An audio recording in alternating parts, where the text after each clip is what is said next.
All right, welcome back, everyone. This is the regular meeting of the Palo Alto Unified Board of Education. Today is Tuesday, May 11th, and we are back from closed session. The first thing I'll do is read out some things. So the board took action in closed session, Collins abstaining, to approve 2 settlement agreements relating to special education students. In relation to PAUSD SE 2021.01 in the sum of $112,000, and in relation to PAUSD SE 2021.02 in the sum of $92,315. Student names are withheld to protect confidentiality of pupil records. The board also took action in closed session unanimously to ratify the settlement agreement in relation to item PAUSD GC 2021.02. Student name is withheld to protect confidentiality. And at the April 20th board meeting closed session, the board took action to reject a claim filed by Amy Day. All right, and those are our closed session items. We are now moving on to the approval of the agenda order. Colleagues, may I have a motion? I move we approve it as listed. Second. So moved by Dr. DeBrienza, seconded by Ms. Latimirak. Dr. Austin, would you be so kind as to take the roll? Absolutely. Mr. Lee, Aye. Ms. Hatla. He's joining. It's just her Wi-Fi is a little slow. Okay, no problem. Barnes?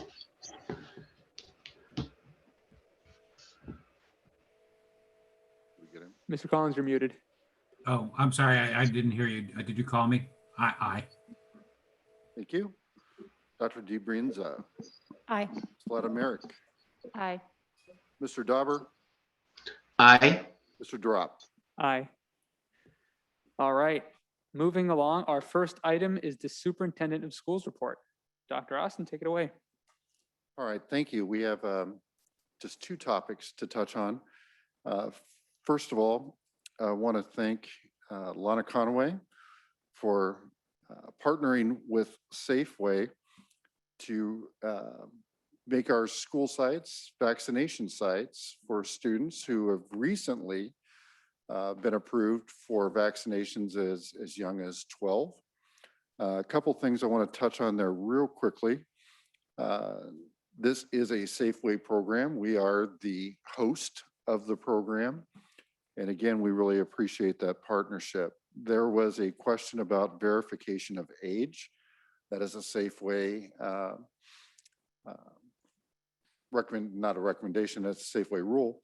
I'm going to guess it's going to be a rule for all vaccination sites to make sure that students are of age going down to 12. But I saw some misinformation posted in a couple forums. The verification of age can be done in multiple ways, and perhaps the easiest is to just print off your student's information sheet from the Student Information System, Infinite Campus here in our district. If you want to take a birth certificate or some other means of identification, feel free. We will not be checking it. This again is a Safeway program.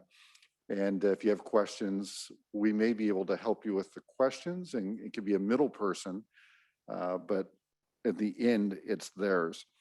We will have 1,000 vaccines this Saturday, which is a great start. And Ms. Conway has told me that prior to the beginning of school in the fall, all eligible students will have the opportunity, if they'd like to take part, to receive their vaccination through school sites in our district through the Safeway program. All right. So, Ms. Conway, did I miss anything of importance? She gave me a thumbs up. I think we're good. Next, and we have a limited time with some visitors with us today, but when the consent agenda comes up, our board will be asked to ratify the employment of just a fantastic group of new administrative positions for our district. Many are familiar faces, whether they're in our district now currently and promoting, and we have a couple that returned to us, and we're very excited about that. Healthy, talented pools of candidates for all of these positions, really a great sign for the school district. And in the interest of time, I'm going to turn it over to Mr. Bahadur Singh. You're going to get a quick look at each candidate, but we're not going to hear from them really much tonight, beyond just a very quick comment from each. But Mr. Bahadur Singh, why don't you go through and introduce us to our guest? Sure. Thank you, Dr. Austin. Tonight, we'd like to introduce new members of our leadership team. We are proud to share that we have leaders, as you mentioned, that are promoting from within the organization, as well as those that are new to PAUSD, as well as some that are returning. Before introducing each of our new administrators, I would like to say first say congratulations. It's been a long journey through the process for many. I'd also like to thank our community members, our staff and administrators who participated in the many interview panels that were conducted, and finally to the entire HR team for their efforts throughout the recruiting, hiring, and onboarding process. So with that, I'd like to start with Dr. Judy Argamedo. Dr. Argamedo will be transitioning from her role as Director of Academic Supports for the district to the principal of Barron Park Elementary School. In addition to her leadership experience, she has taught for 18 years in Palo Alto Unified School District. A colleague has shared the following comments about Dr. Argamedo. She is fantastic. Everything she touches is a success. She has shown that there isn't anything she can't do. Congratulations, Judy. Thank you so much for this opportunity, and I really can't wait to be a Barron Park bee in the fall. Thank you. Thank you. Next, Aleda Barrera Cruz. Ms. Barrera Cruz will lead El Carmelo Elementary School as their new principal. She joins Palo Alto from the San Mateo Foster City School District, where she is currently an elementary principal. She is returning to PAUSD as she served as an elementary assistant principal and teacher on special assignment from 2013 to 2016. Welcome back. The following has been shared about Ms. Barrera Cruz. I think she is brilliant. She is analytical. She is student-centered and a tireless advocate for kids. Congratulations. Thank you, everyone. I'm very excited to be part of the El Carmelo community and come back to PAUSD and work with everyone. Thank you. Welcome back. Thank you. Next is LaDonna Butler. Ms. Butler is joining the Pali High School administrative team as an assistant principal. She is currently a high school assistant principal in the San Jose Unified School District and has served in an administrative role since 2015. Prior to that, she was a high school teacher for 13 years. A colleague has shared the following about Ms. Butler. Palo Alto is getting a great one. She will impact student success and make a difference in your district. Welcome. Thank you so much for the opportunity. I'm very excited to put on the green and white at Pali. Thank you. Next is Courtney Carlamagno. Ms. Carlamagno will be taking on a leadership role as an assistant principal at Gunn High School. She is currently an education specialist and teacher on special assignment at Gunn High School and has been at the school since 2013. The following comments have been shared about Ms. Carlamagno. She has demonstrated amazing work ethic over and over, but most importantly, that she is an educator for all the right reasons. Her heart is always in the right place. Congratulations. Thank you so much for this opportunity. I'm really excited to continue doing great work with and for the Gunn and PAUSD communities. Thank you. Next is Tom Keating.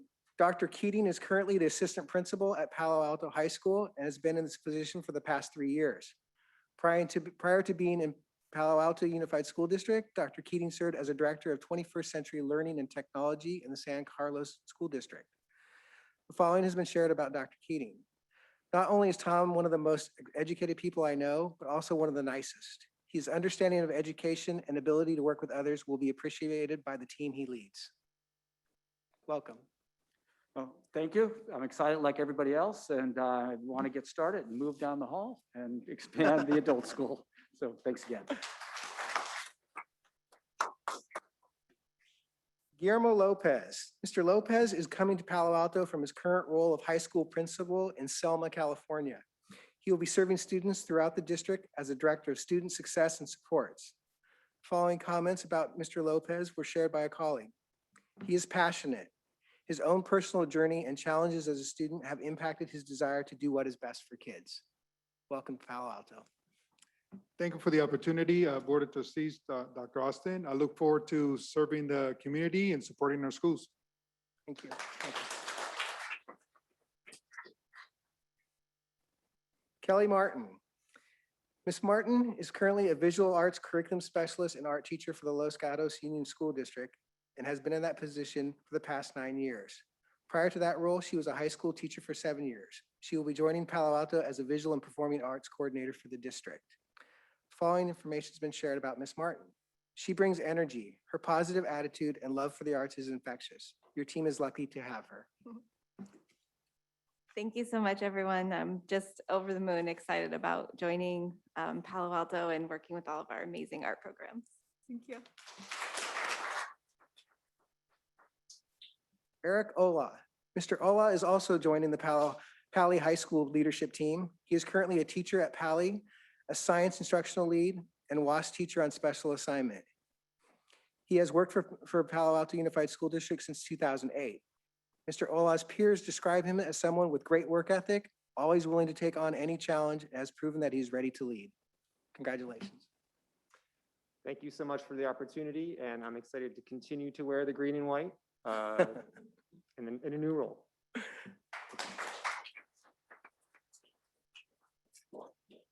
Danae Reynolds. Ms. Reynolds will be supporting students, staff, and colleagues as a lead principal of literacy instruction. She is currently the principal of El Carmelo Elementary. Her experience also includes many years as an elementary school teacher, reading specialist, teacher on special assignment, and coordinator. Ms. Reynolds has been described as a change agent for students. Her success has been built on her ability to establish relationships, strong leadership skills, and instructional expertise. Congratulations. Wow, that was nice, Trent. I am thrilled to take on this new role and grow our readers pre-K-12.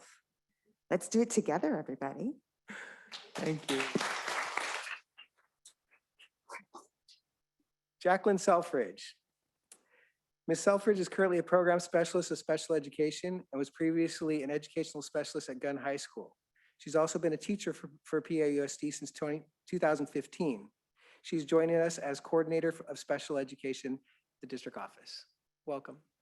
Thank you. Thank you for this opportunity. I'm very excited to continue to support our special education programs in the district. Thank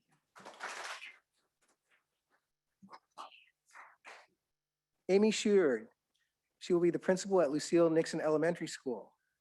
She has been in Palo Alto for 12 years. She's currently the assistant principal at JLS Middle School. Prior to that position, she was a coordinator of special education and an education specialist at Palo Verde Elementary School. Colleagues have shared that Amy is a tireless worker who will do whatever it takes to help students succeed. Thanks so much for those kind words. I'm truly humbled to have been selected to take on this new role, and I'm excited to become a Nixon Dolphin. Thank you. Sharon Yu. Ms. Yu will be joining us as a Director of Fiscal Services for the entire district. She has served as the Director of Fiscal Services in the San Mateo Foster City School District and the Campbell Union High School District. She has been recognized as the 2021 Business Administrator of the Year by the Association of California School Administrators, Region 8. A chief business official in another district said the following about Ms. Yu: "You won't find anyone better in the state of California than Sharon." Congratulations. Thank you. Thank you for this opportunity, and I'm happy to be back, and I'm ready to serve the community and the school district. Thank you.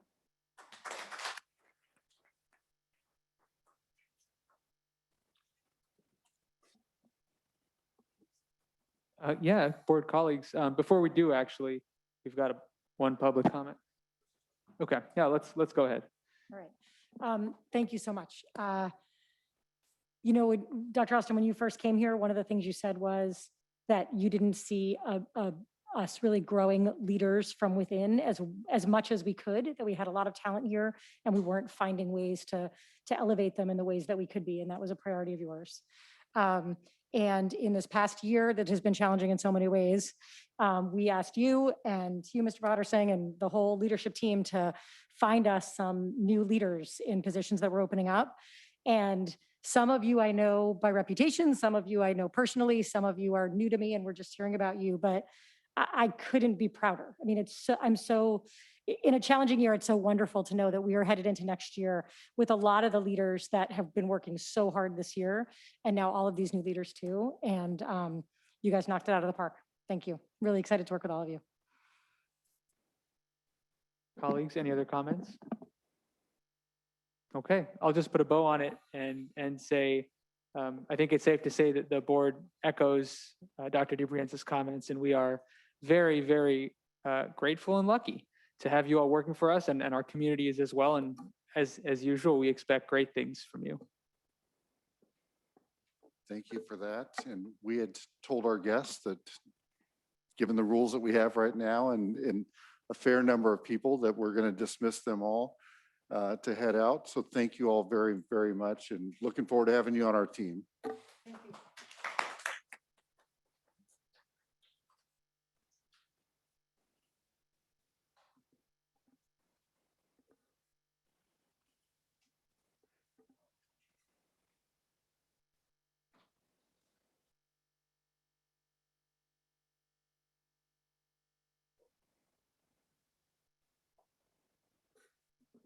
All right. Now we have public comment on the superintendent of schools report.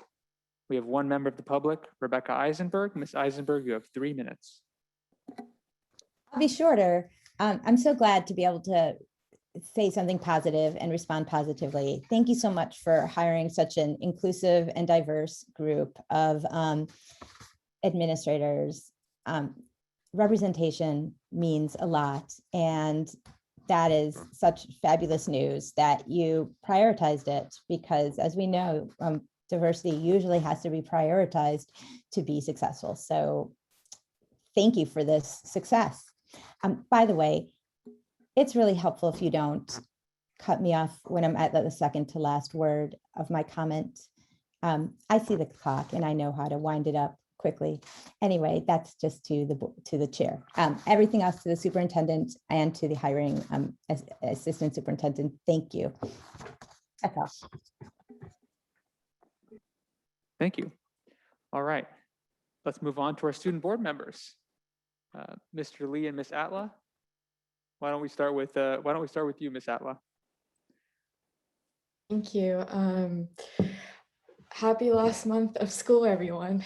I know we're all counting down to the end of this year, but ASB has kept up with some events and I would like to share them with you all. We recently held our ASB Secretary Special Elections, and we now have a newly elected secretary.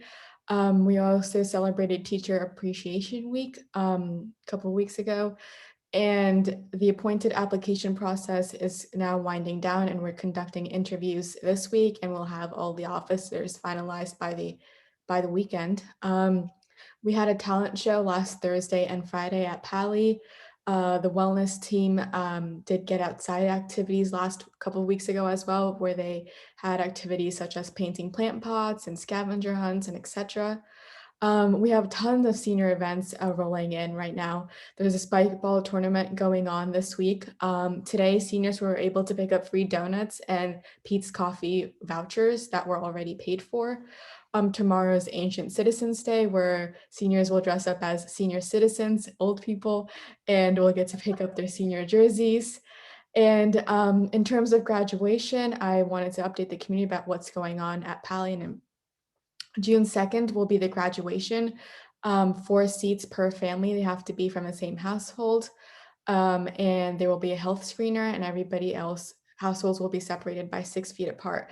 And then it will be followed up by a PTSA graduation party that is hosted by our PTSA. I know the Bell Schedule Committee recently sent out a survey asking which Bell Schedule students would prefer.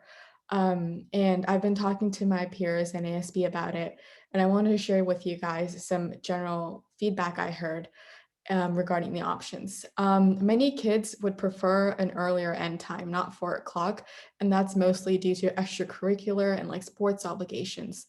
The 9 a.m. start time is nice, but it seems like many kids are placing a higher importance and preference on having an earlier end time. I think the reason why the 9 and 9:40 and 10 a.m. start times worked so well is because tutorial was optional. It wasn't mandatory. So kids had the option of signing out at 3:05, 3:10. Whereas if we're back in school and we're making the transition, we don't know if that's going to be the option. And I think kids are really worried about that. Thank you. Thank you, Ms. Atla. Mr. Lee? Yep. So there's been a couple of events that are going on at Gun right now. So recently, Gun Theater just wrapped up their student-directed one acts. These are individual plays directed by and performed by students. And if you missed it and you want to watch it, I think there's going to be recordings probably at guntheater.org. Like Pally, we also have a host of senior activities going on as well. Just last week, we had our senior college shirt day where we wore the merch of the college we committed to. We'll have our cap and gown pickup next week on the 18th. And following that, we will also have some lunch activities for seniors to decorate their grad caps with various materials and just to have that opportunity of bonding over lunch. At the same time, our junior class had a bonding activity with the freshman class. I'm sure that was a lot of fun for them. And we also have some wellness activities going on. So the Rock Club is hosting the 4th annual mental wellbeing 5K walk/run this Saturday. And the Wellness Center is also making care bags to send to students. And finally, I want to plug this. There's going to be an AAR showcase on Friday from 6 to 8 p.m. As many of you know, PAUSD has a course that allows students to pursue an independent research of their choice. They have the help of mentors, they have the help of AAR teachers, and we wrapped up our projects, our year-long project just recently, and now there's going to be a showcase where we're able to talk about our projects and present our research to the community. That's this Friday. And just a shameless plug, I'm part of this program. I've been researching how the history and stories of Indigenous peoples are represented in our district from elementary through high school. Would love to share my findings with y'all. So hopefully you guys can come out to this showcase. It's on Friday. I think the link's probably at like aar.pausd.org. And so that's it for the events. But like Maida, I do want to talk about the bell schedule a little bit as well. So as many of you know, we're currently in the process of drafting a new bell schedule for the secondary sites. And a few board meetings ago, there was a consensus from the board to only consider options that started school at 9 a.m. at the earliest. Now, I am well aware of the intentions behind later start times, and for sure, it's been nice for me to be able to sleep in a little bit. But, and this is important, starting later this year did not require ending later. The high school bell schedule is being considered for future school years has the school day ending around 4 p.m. And that's where a bunch of concerns arise. And I just want to share a few of the big ones that I've heard in my conversations with students to add on to Maida. So number one, having to miss larger chunks of class for sports competitions. Number two, after school sports potentially having to be moved to the morning before school, which by the way, defeats the purpose of later start times.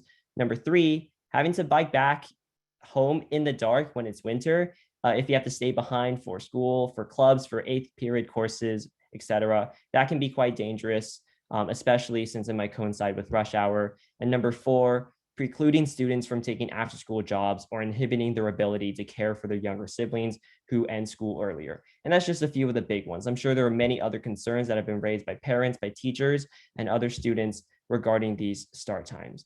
And I don't have the exact data on this, but I did talk with a few people on the bell schedule committee who mentioned that there was an overwhelming amount of comments on the feedback form from students who were asking to consider an earlier start time, so 8:30 rather than 9 a.m. Remember who is at the center of our district's decision-making process? It's the students. And I'm sure there are many students who would benefit greatly from a later start time, but that doesn't mean the concerns of everyone else shouldn't be heard. Okay, so where do we go from here? My encouragement to you as the board is to sit down with those in the bell schedule committee and just talk with them. I think it's easy to sit here far removed from the decision-making process and give directives when you're not the ones who have to face the challenges that come with those directives. And I don't think I'm asking for much. I'm not asking you to change your mind right now. All I'm asking is that you take the time to listen to those on the bell schedule committee, have a conversation with them where both sides can talk freely about their concerns, where there's not this convenient bureaucratic barrier between the board and the committee. And hopefully from that conversation, something fruitful can come out of it where everyone feels heard and everyone's needs are met. And from my understanding, the Bell Schedule Committee did have their supposed final meeting and is intent on sending a recommendation to Dr. Austin on Friday. But please don't use this as an excuse to not have to meet with them. I'm absolutely positive that the teachers, the parents, the students, and everyone else on the committee would be willing to reconvene if it means that they can speak freely about the concerns regarding later start times. I know that many people on the committee do wish to have this conversation, and I hope you guys can afford them the opportunity to meet with them. And if that conversation does change things, I hope the board can reconsider the directive they gave to staff and hopefully consider some earlier start times. And if this is going to be the Bell schedule for the foreseeable future, let's get this done right. Thank you. Thank you, Mr. Lee, and thank you, Ms. Atla. I think your comments are always insightful, and I know I appreciate them. All right, now we're going to move on to open forum. Open forum, this is a time when members of the public can comment on items that are not on the agenda. Because we have a number of commenters, over 21, each member of the public will have 1 minute to speak. At the end of that minute, your mic will be cut off, but that's not because we don't want to hear from you. So please do email us at board@pausd.org, and we will start. The first 3 commenters are Millie Gonzalez-Balsam, Kristen Lee, followed by Adrian Guariba.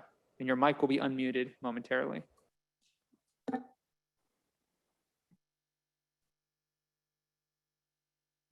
Hi, I'm Millie Gonzalez-Balsam from Pali. On behalf of PAEA's BIPOC Ad Hoc Committee, I will start reading our anti-racist, anti-bias resolution passed by the Rep Council. This resolution is under correspondence and has action items to be considered. The impetus for this resolution is to address the fact that students of color in PAUSD continue to be underserved. Whereas parents, teachers, and students have strongly advocated for curriculum in which all students see themselves represented, whereas schools are a place for students to learn about and grapple with complexities, ethics, and moral choices made in our history, whereas those critical turning points should be represented in our curriculum, whereas America's history of enslavement has been inadequately taught due to the absence of consistent and robust content standards for this topic. And All right, I'm sorry, that was the 1 minute cutoff, but please do email us at board@pausd.org.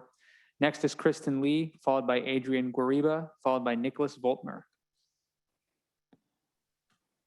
Hello, this is Kristen Lee, Fletcher Middle School teacher librarian. I'm continuing the resolution that Millie started. Whereas, according to the Southern Poverty Law Center, 84% of educators in our national and local teaching force is predominantly white and do not feel comfortable teaching this history and its legacy today. Be it resolved that the Palo Alto Educators Association calls on our school district administration to 1, provide time and space for K-12 educators to evaluate and update our curriculum and to obtain professional development that would expand our understanding of our common history, including but not limited to include the use of the Pulitzer Prize-winning 1619 project. And Adrian will continue. All right. Next, we have Adrian Guariba, followed by Nicholas Voltmer, followed by Skylar Hedblum. Hello, my name is Adrienne Gariba, and I am a kindergarten teacher at Walter Hayes, as well as a parent of a first grader in the district. I will read our second and third items that PAEA calls on our school district administration to take action. Number 2, support equity-based initiatives within the district and community, including but not limited to partnerships with education and community organizations that provide sound curriculum and pedagogy for students of all ages. Number 3, recommend that the Board Policy Review Committee adopt changes to Board Policy 6141 to require that teachers at every school site and in every department shall be offered professional development incentives and/or direct training aligned with any newly adopted curriculum, enacting a commitment to expand representation and anti-racist content and mythology. Thank you for your support and attention to this matter. Thank you. Next, we have Nicholas Voltmer, followed by Skylar Hedblum, followed by Athena Chen. Hello, I am Nicholas Voltmer. I'm a 9th grader at Gunn. I'd like to talk about the later start times and later end times. some of my concerns around it are related to encouraging healthy sleeping patterns. If you have the school start later, that encourages students to stay up later because they can just wake up later and go to school later in the day. It's good to teach students to go and have a good amount of sleep. A healthy sleeping schedule is very important in the real world with 9-to-5 jobs where you can't just wake up at 8 o'clock and get ready and go. That's all. Thank you. Skylar Hedblum, then Athena Chen, followed by Anais Laborde. Hi, yeah, my name is Skylar Hedblum. I'm a senior at Gunn High School. I'm here today to join in the support for the anti-racist and anti-bias resolution. Though I will be graduating in a few weeks, I know the entire student body at both Gunn and PAUSD will greatly benefit from this training. Thank you. Thank you. Athena Chen, Anais Laborde, and then Nicholas Foote. Hi, my name is Athena Chen and I'm a junior at Gunn High. Concerning the high school bell schedule for next year, I would like to respectfully ask the board to reconsider the 9 a.m. start time. Anyone who has after-school activities or anything after school would be greatly affected as they wouldn't be able to start on time or they would have to miss it altogether. Pushing the schedule back 30 minutes means that students will have to start and finish their after-school activities 30 minutes later, start homework 30 minutes later, sleep 30 minutes later, and wake up 30 minutes later. Athletes already have to leave school early, anywhere from 2:30 to 3 for matches and games. Looking at the schedules, this means that any options for the schedules means that athletes would miss an entire class period of either 4th or 7th period twice a week during the season, not to mention our multi-season athletes. The time lost from athletics would cause even more stress and cause students to lose even more sleep trying to make up the material. While getting enough sleep is an issue, this is not the right way to solve the issue. In fact, it is counterproductive. I'm very grateful for the chance to speak, but speaking means nothing if the board doesn't listen. Please reconsider the 9 a.m. start time. Thank you. Thank you. Next, we have Anais Laborde, followed by Nicholas Foote, and then Charles Goldberg. Hello, I oppose the proposed school bell schedule for the upcoming year. I understand that there are many studies out there that recommend schools start later. However, they've also noted 8:30 a.m. would be sufficient. Delaying high school start times could pose problems with bus schedules, after school activities, sporting events from the entire district. Changing the high school start time could have a domino effect on all schools and pose a logistical nightmare. Students who participate in sports and extracurricular activities would get home later in the evenings, and teens might stay up even later if they don't have to wake up to school earlier. Also, I'd like to find out who was on the committee on this proposal. And I don't know if you know that middle school starts at 8:30. That's 30 minutes earlier than high school. I think you should consider at a minimum 8:40 time start. Thank you. Thank you. Nicholas Foote, Charles Goldberg, then Heidi Voltmer.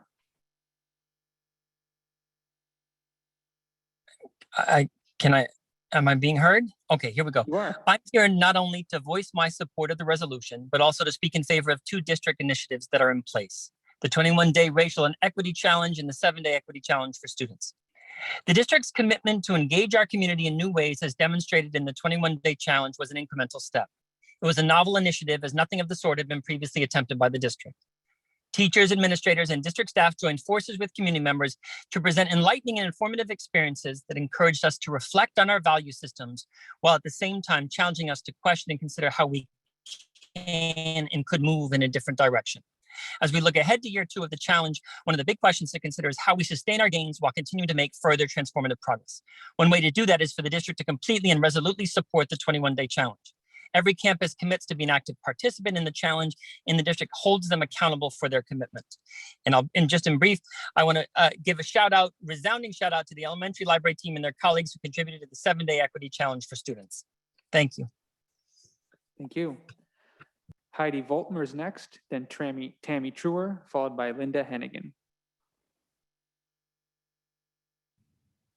Thank you so much. I'm Heidi Voltmer, and I'm a parent of a middle schooler and my son, who just spoke, Nicholas. I'm also a member, parent representative of the Bell Committee. I'm talking to you today to urge you to reconsider the 9 a.m. start time and the late dismissals for, well, just the 9 a.m. start time, really.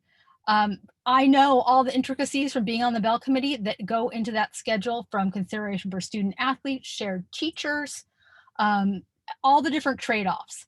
The one thing that you have in your control that you can do, though, as board members and a superintendent, is you can change the start time back to the 8:30 so that student athletes miss less school, so that kids get out and have their extracurriculars, and that overall we're just not pushing everything so late. As I think some of the students mentioned, all you're doing is pushing the problem back, and this late start time is not the way to solve it.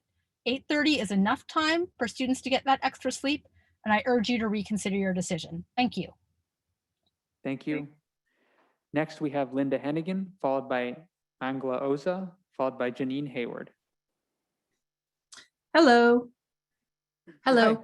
My name is Linda Hennigan, and I'm a parent of 2 students in the district, and I'm also an employee of the district.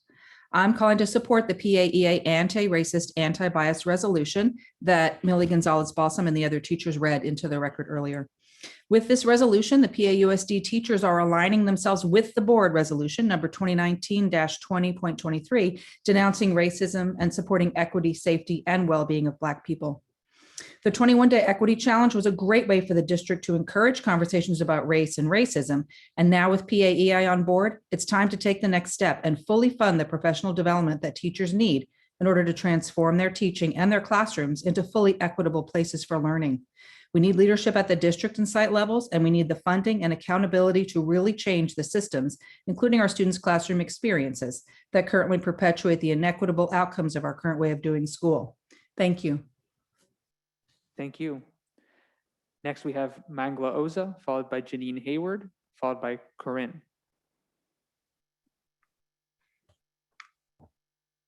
Hi, I'm Mangla Oza. I'm 5th grade teacher at Palo Verde, and I'd like to open with an appreciation of the new administrators who were introduced today. To me, they represent the diversity and inclusive values of PAUSD.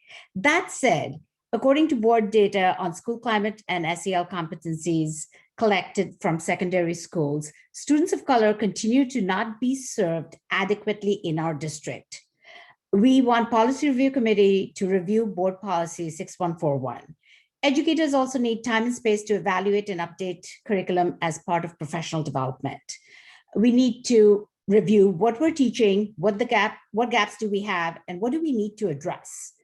We need professional development that gets us to be truly inclusive. We need clearer accountability for professional development and teachers engaging with it and following through with the learning. We need a tiered level of professional development for teachers, so we aren't always starting from ground up. Thank you. And again, please email the rest of your comments to board@pausd.org and we will read them. All right, next we have Janine Hayward, then Corinne, followed by Nancy Kropp. I am concerned about the proposed high school schedules that would end school significantly later and after 4 p.m. some days. I have a junior at Pally who misses his 7th period class every time it meets due to early release for games. If school ends an hour later, student athletes will miss even more school, and the proposed schedules mean they will miss the same classes since they occur on the same days each week. Moving tutorial earlier from the end of the day means even less class time. My freshman is not a student athlete, but her after-school activities will also happen later, pushing back dinner, homework, and bedtime, having the opposite effect of what's intended. This is too big a change to not have a more thorough public process. When I wrote to the board and superintendent requesting that, Dr. Austin replied that the decision on a 9 a.m. start had been made, and that, quote, "We have conducted several surveys and have many data points." I have not been surveyed about a 9 a.m. start, and I believe positive impressions of a later start during the pandemic, when the school day was shorter and there were no after-school activities, are not indicative of support for a 9 a.m. start. Please consider following the state mandated. Thank you. Next, we have Corinne, followed by Nancy Kropp, followed by Keith Farrell.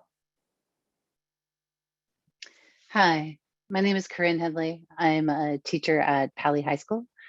I'm also a parent, and I am also working with many of my colleagues to ensure that we can live up to anti-racist standards that are being put forth by our colleagues. I call in support of the BIPOC resolution.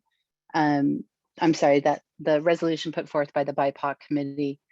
As educators, it is increasingly important that we come from a place of authenticity, a place that students can trust and know that we are going to be able to share with them information, pedagogy, curriculum that we have been given time and place to learn.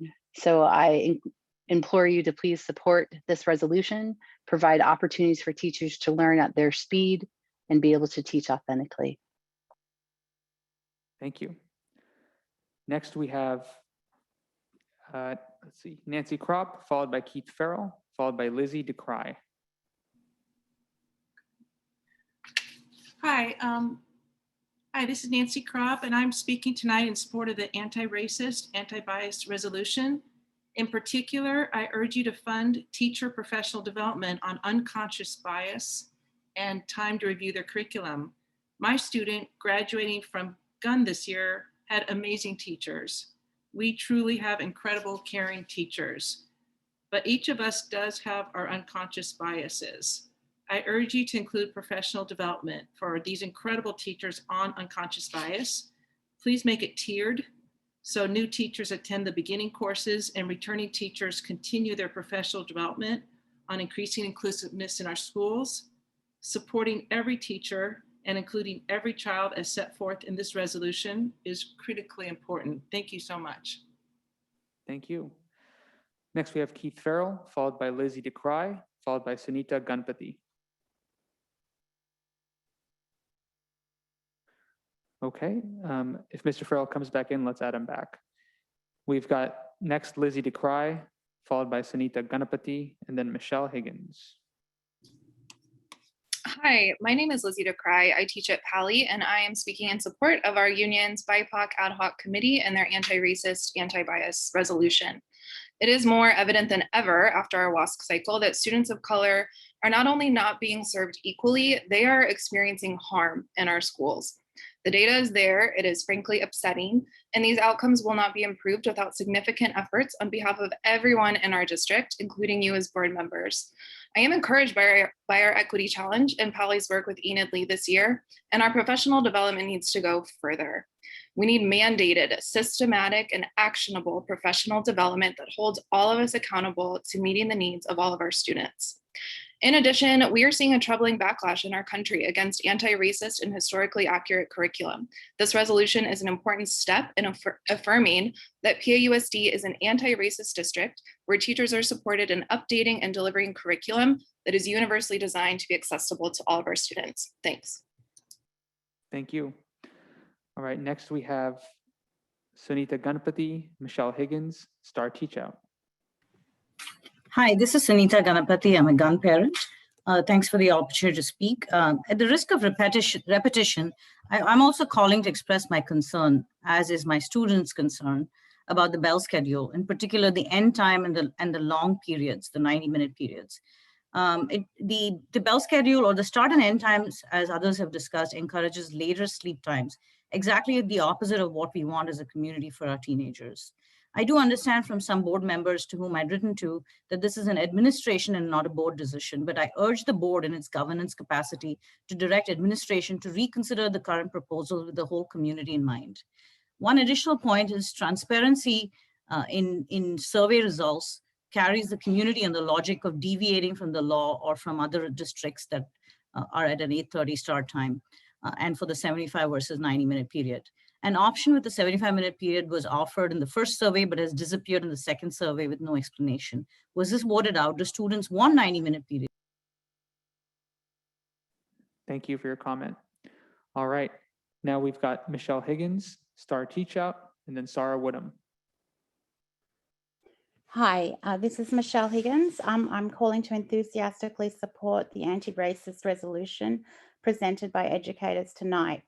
Over the past year, I have noticed a shift in teaching that reflects the learning for justice approach that we must adopt if we're to be a school district seeking not only to close the achievement or opportunity gap, but one that is striving for transformative change for learning communities where all students experience a deep sense of belonging, connection, and intellectual growth. Providing our educators with time to review, adapt and adopt new curriculum along with high quality professional development is critical to this work. This is in some ways even more important in a district where our global majority students are very much in the minority and our teachers do not reflect the full diversity of our student body. Our curriculum must provide a more thorough and honest version of US history. All students should see themselves reflected in curriculum across the board. All teachers must receive professional development to ensure that they are presenting this material with awareness of the complexity of doing so in classes where. Thank you. Star Teach Out, followed by Sarah Woodham, and then Arya Sufiani.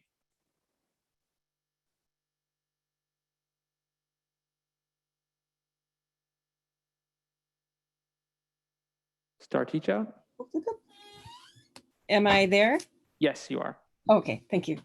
Good evening. Currently, seniors signed up for summer school credit recovery, needing 10 or fewer units will be allowed to walk in the cap and gown graduation ceremony. But in contrast, seniors needing 11 to 20 units will not. The board policy 5127 gives this authority to our superintendent. I'm not soft on achievement nor homework, but given we are working on being inclusive and opening our eyes to biases in our system, please reconsider this ruling. We've spent much money on wellness centers, staff, therapists, implementing self classes with paid mentors, and we continue to look for ways for our students to know they belong in a world of achievement. We still have a ways to go. What is the SEL impact to students who are already feeling like outsiders to be sorted out of their class? And there's a high possibility of overrepresentation of our HUR students. Thank you. Next, we have Sarah Woodham, and finally, Arya Sufiani. Hi, Sarah Woodham here, parent of 2 in the district. I just want to speak out to recognize and support and strongly support the resolution of this BIPOC ad hoc committee. The need for better practices around equity in our classroom pedagogy has been clear, just forever. And I'm thrilled to have such a clear statement by this teachers union group from essentially what are our boots on the ground in the classroom. What I hear is a need for more sophisticated or more comprehensive professional development around equity to meet teachers where they are. Let's get the teachers the help they need to meet these demands, as stated so well in this resolution. I also want to call on the board to be, to have accountability and transparency around the equity professional development that we provide and the resources that we provide for teachers to use in their classroom to try and, achieve the results they clearly want to see in all of our kids. Thank you.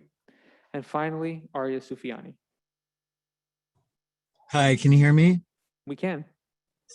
Okay, so in the spirit of Jewish Heritage Month, I would really like Palo Alto Unified to consider this while we also celebrate AAPI Heritage Month. We need to acknowledge our Jewish students and families. And also, since I am also committed to anti-racism and anti-hate, we need to address what's going on with the anti-Semitism among the community. With with the chaos going on in Israel and in the area, we need to help our students and staff as much as we can. Everyone needs some support. Thank you. Thank you very much. All right, now we're going to be moving on to the consent calendar. The consent items are considered routine and will be approved in one action without discussion. If a member of the public wishes to comment on any consent item, or if a board member would like to pull an item from consent, we'll consider it under action items. Before I take public comment, I'll ask if board members would like to pull any item. Okay. All right, then let's move to public comment. And we have one member of the public who wishes to speak, and that is going to be Rebecca Eisenberg. You have 3 minutes. Hi, I actually had meant to sign up for the open forum. Can I take 60 seconds and waive my right to speak about closed session, about the consent? We're gonna stick with our Okay, process. well, I can wrap it up. I can wrap it into it. So I wanted to thank you for doing the hiring. Darn, I just can't even wrap it up. I just really have very brief things to say that about that anti-racism is something that you do, and more importantly than something that you say. And just a couple of the actions, decisions made by the school board, I think are actions that maybe have disparate impacts on our students of color. One of them is the bell schedule with the late dismissal time. It will inevitably disadvantage kids from low-income families. Many of these kids. Thank you, Ms. have- Eisenberg. That Okay, was 60 seconds. We really can't oh, have open forum okay, during the thank- consent calendar. But Okay, thank you for that's your fine. comment. Great. All right. Approval of the consent calendar. Let's have a motion. I move we pass the consent calendar as presented. Second. All right, so moved by Dr. DeBrienza, seconded by Ms. Latimirak. Okay, Ms. Etla, Aye. Mr. Lee, Aye. Dr. DeBrienza, Aye. Mr. Collins, Aye. Ms. Latimirak, Aye. Mr. Dauber, Aye. Mr. Drop. Aye. All right. Now we're moving on to our action items, of which we have two. Our first is 5A, recommendation regarding elementary school bond projects. For the next two items, I'm going to have Ms. Chow introduce our guest and lead us through.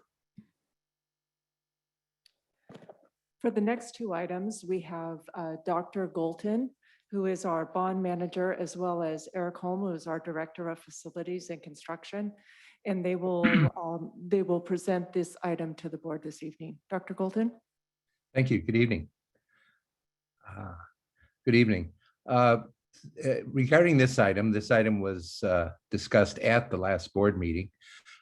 We have one thing that we've added to the write-up, which states that the question was asked, when will we return to examine the bonding use at Hayes Elementary School? And the answer is that we'll return in February of 2022. The projections can only be considered highly speculative. However, we do know that Hoover went from being the third largest elementary school in enrollment in 2012 to being the second lowest. The enrollment declined by 52%. And so the recommendation is that we wait until February. We'll have a better understanding of enrollment and we'll be better able to deal with Hoover. Eric Holm is here, I think, and Eric will do a brief comment on Hoover and El Carmelo construction. Yes, I am here. Sorry, my internet's out, so I'm via phone. We just real quick, we're going to update with you, proceed and authorize us to move forward. We have already started talking to the current El Carmelo principal, Ms. Reynolds, and we will meet with Ms. Barrera Cruz when she comes in. But we would anticipate starting construction at El Carmelo this fall with some pre-work this summer because that is a relatively minor construction project in the scope of things. It's an MP room, which is still large, but it's not impacting the entire campus. With Hoover, we have already started speaking with the principal of Hoover, Jim, and we are looking at strategies for increasing the efficiency of that construction project. So we will not start construction there right away, but we are working at ways to maybe rephase it to try to make that less impactful because it's currently scheduled as a 4-year build, which will be really impactful to the site. So just the brief update is that El Carmelo will move forward immediately while Hoover will be, we will be moving and progressing, but we don't know when the construction will start at this point. Thank you. And so with that, we're open to questions from the board. All right. Colleagues, are there any questions? Actually, I have one question quickly, Dr. Golton. I think I misheard one of the things about enrollment at Hoover and mixed it up with Hayes. Would you mind repeating the enrollment? Did I actually? Oh, well, Walter Hayes's enrollment has gone from third highest to second lowest Thank in you. 8 years. I appreciate that clarification. All right, board colleagues, comments or motion? Ms. Ladimirak. I just want to repeat something that I said last meeting, which was I would prefer not to vote on an open-ended pause at Hayes. I think we're voting tonight, right? I was hoping that we could put a time frame for the reevaluation on it. Oh. Well, we have edited this board item to state that it will return in February of 2022. Perfect, great. Okay. Any other comments or a motion? Give me a motion. Mr. Drob, I move that we accept the recommendations of the staff as set forth in this item. A second. Thank you. So moved by Mr. Dauber, seconded by Dr. DiBrienza. Okay, Mr. Lee. Wait, did Mr. Collins have a comment? Yeah, I saw your hand. Oh, too. I did not see that. I'm sorry. Mr. I'm- Collins, did you have a comment? No, I'm good. Okay, aye. Ms. Atla, Aye. Ms. Ladimirak, Aye. Dr. DiBrienza, Aye. Mr. Collins, Aye. Mr. Dauber, Aye. Mr. Drop. Aye. All right, motion carries. Recommendations are accepted, approved, and we're moving on to 5B, award of contract for the construction of parking improvements at Gunn.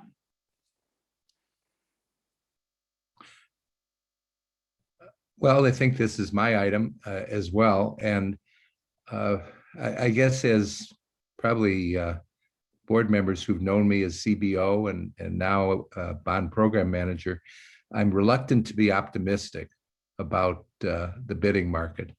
However, the fact remains that in this particular case, as with the previous one, we had 5 bidders. And in addition, in this particular case, as with the previous one, the bids are below the estimate. The bids are below the budget. That doesn't mean it'll be, so again, that doesn't mean it'll be the case in the future, but these are not negative facts. And we're recommending that these 5 bids are this is I guess for lack of a better term, a good bid in the sense that this first bid is not an outlier. It was only $12,000 below the second lowest bid, and we recommend Ridgewick Construction Company. We've checked their references. Thank you, Dr. Bolton. Board colleagues, comments or a motion? I move that we authorize the awards and change orders as set forth in the item.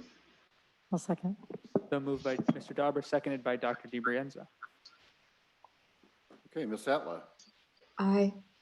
Mr. Lee, Before I vote, I have a comment. I have a couple of questions. we had a comment. Well, I apologize, Mr. Lee. It's difficult to see for me, but I see you. Please It's go all ahead. right. So 2 questions about the parking lot project at Gunn. When is the construction period expected to take place? So like when will it start? When will it be completed? Tom Hodges with our construction manager will be pleased to respond to that. Yeah, so tomorrow we would be sending out the notice of award. After that, they'd probably have 2 weeks to get their contracts and everything in place. We'd be hoping to get them under contract the week of finals and ready to start June 7th, which is the Monday after school's out. And then approximately how long would it take? So we have two different milestone dates.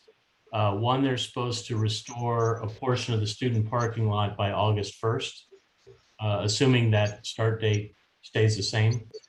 And then the rest of the visitor staff parking lot would be finishing around October 18th.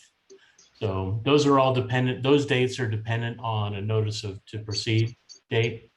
So could be earlier, could be later, but that's our plan. Okay. Is there like an estimate for how disruptive the construction might be to, exit and entrance into? Sure. We have a temporary striping plan for them to follow for summer school. So summer school, basically only the student parking lot's going to be open. But hopefully by that first milestone date of August 1st, it'll just be restricted down to that, more finite staff and visitor parking lots. So the big improvement, our hope is that when school starts, we're going to have 2 full lanes of ingress and egress out of the campus. So it should greatly improve the circulation, even while we're under construction next fall. Okay, that's good. I know I just want to talk about how, like summer school is going to happen at Gunn. So it's good to hear that there's some sort of accommodation for that to ensure that parking lot's still able to be accessed during summer school. Okay, so that's my comments. And as for my vote, I'm voting aye. Okay. Mr. Collins. Aye. Dr. DeBrienza. Aye. Vladimir. Aye. Mr. Dauber. Aye. Mr. Drop. Aye. All right, motion carries. Let's move on to 6 discussion items. 6A is resolution number 2020-21.11, requesting Board of Supervisors of Santa Clara County to establish tax rate, et cetera, et cetera. It's a long title. I didn't realize until I started reading it. It is pretty long. So I'm just going to turn it over to Ms. Chow to walk us through 6A and B. Thank you, Dr. Austin. Both of these items are essentially the same. The resolution, item A, is for Measure A bonds, and it, with the board's approval of the resolution, it allows the Board of Supervisors at the county to adopt a tax rate and levy a tax for issuing another round of bonds. So in this case, on Measure A, this is our bond fund from 2008. It was 378 million that was authorized by the voters. We have issued to date 340 million. So what we would be asking for later in the fall would be an issuance of the balance, which is 38 million. We last issued from Measure A in June of 2018, 40 million, and we have projects and encumbrances that will expend this before we, right around the time that we need to issue the additional balance. So this is the first step in the process. We will come back later in the fall with a separate resolution asking the board to issue the funds. And this is the first step. It is just a discussion item tonight. Okay. Thank you, Ms. Chow. Board colleagues, again, this is just for discussion, no action required. Any comments, questions? Okay, then we'll see it on the next agenda that it is on. The next one is 6B, another resolution. Yes, this resolution is for Measure Z. It is the same item to request a tax levy for to levy a tax for the bonds of Measure Z. As we all are familiar, Measure Z was our 2018 bond measure. 460 million was authorized by the voters. We have 430 million of that amount that has been unissued. There was a small issuance of 30 million that was issued in July of 2019. Since that date, we have been working with that $30 million, that original Series A issuance for all the projects, the planning, the initial concept phase, and so forth. And in order to move forward with the projects, we do need to have an issuance of a more substantial amount. we are looking at 140 million to issue in Series B in the fall. Thank you again, Ms. Chow. Board colleagues, comments? Mr. Collins. Hey, thank you. Ms. Chow, can you just, maybe I didn't understand, or the 140 sounds like a large amount. Are we doing that because our draw schedule requires that, or for some other reason? We're doing that mostly related to our project schedule. And because we were able to use the $30 million to do most of our design, we are now ready to move forward in the construction phase. And that's where the big costs occur. So we have several projects. What's the that'll be time ready. frame over which you'll spend the 140? We have 3 years in which to spend the 140 million. Sure, but so why, I mean, I know in the past we haven't drawn 3 years of capital in advance because we pay interest on it once we start drawing it, right? So is there a reason that we're drawing 3 years of money instead of 1 year or 18 months worth? Well, what we are working with our financial advisor is to have a very efficient issuance that'll match our project schedule. So the pivotal point was to determine which projects we're moving forward with. And that's why on the last 2 items, those were important items to bring before the board. We do have a substantial cost of issuing bonds. So we want to right-size our issuance with our bond projects in a way that makes best use of our funds. Thank you. Sorry to interrupt. If you could, it would be good to see before, when you bring this back or offline if you prefer, what the break even is between the issuance costs and the interest that we incur by drawing 3 years worth of funds upfront. Because my recollection is that the issuing cost is not that high. And I know you guys manage your vendors very efficiently, and we're obviously and we pay a low interest rate. So it would be good just to see the math that showed that 3 years is appropriate as opposed to a smaller number. Happy to do that. Much appreciated. Thank you. All right. Oops. And I can't see the student board members, so yell out if you have a comment. Thank you. All right. Okay. No action required. We're moving on to, thank you, Ms. Chow. Moving on to item 6C, Expanded Learning Opportunities Grant Plan. Just before we move on, I just want to check for my own understanding. I think I heard enough of a question in there that has some substance that I'd like to bring these back on action instead of consent. Am I hearing that correctly? Or is that something we can decide later?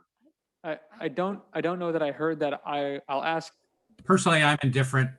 I just want the information. If it's if I don't like the information that I get, I'll pull it off consent and we can talk about it. That sounds great. Thank you. Okay. Moving on to our Expanded Learning Opportunities Grant. And just before I turn it over to Ms. Ofek, with a million things going on, Educational Services did a fantastic job putting this together. The entire team, and along with our CBO, really worked on a tight timeline. When any body of government releases money and then gives you a very, very tight approval timeline and deadlines when to expend it, that's usually not a best practice, but it's a common practice with the way the state allocates money. And in this case, we have the added step of a 2-meeting rule, which some districts don't have, which means we have to have it prepared even earlier. So the work that went into this is outstanding. There's always room for discussion around it. But I want to thank the entire team for what went into this. And most of what you're going to see in here, and you have seen before, is priorities that have come before in the budget setting process. So Ms. Ofek, all you.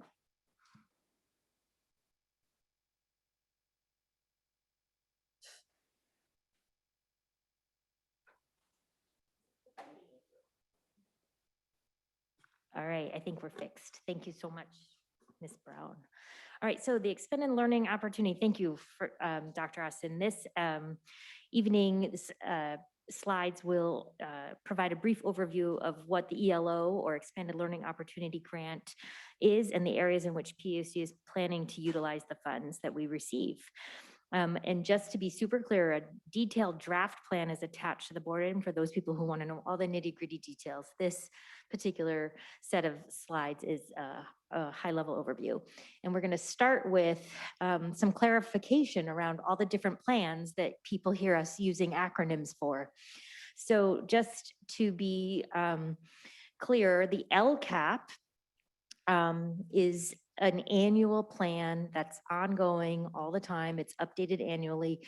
That is coming to the board in June. Then evaluation of 1920 plan. In 2021, that plan was replaced by the Learning Continuity and Attendance Plan, also LCAP, but so as not to get confused, we refer to it as the LCP. It is the interim plan during the pandemic, and you will see that alongside the LCAP. So coming to you again in June 8th and June 22nd. This particular plan is the ELO, Extended Learning Opportunities Grant, and it is one-time monies that the state has pushed out. So just want to be super clear about that. The Assembly Bill 86 was approved or signed by the governor on March 5th. It was inclusive of 2 pots of money that went to California schools, in-person instruction, and expanded learning grant opportunities. The process, as Dr. Austin shared, is a pretty quick one because it must be adopted by the Board of Education at a public meeting on or before June 1st, and then you have 5 days to submit it after it gets approved. So you will see this in its final form at our next meeting, May 25th. The intent of the ELO is to basically create a learning recovery program in response to the pandemic. So the target groups of students are defined for us, and they are all listed here as well. I'm not going to read through them, but there are specific student groups that must have their must be included in the planning of this expense. Programmatic requirements are very specific in this plan as well. There are supplemental instruction requirements, support for social emotional well-being, and then meals and snacks. These are the 3 big categories for which the funds can be used. The fiscal requirements are also specific. 85% of those funds must be for in-person services, 10% for paraprofessionals, 15% may be used in preparation for in-person services. The main piece to this, though, is the 4th bullet, which is that the funds must be spent by August 31st, 2022. So it's a pretty short timeline. They provide 7 strategy areas for which you have to plan to use your funds. So the very first one is extending instructional learning time. In Palo Alto, that will look like our expanded summer learning. We have a bunch of different offerings that we've never offered before, and they're extending and expanding the opportunities for credit recovery and for Kickstart classes and the like. So that's an example of what extending instructional learning time might mean. Accelerating progress to close learning gaps.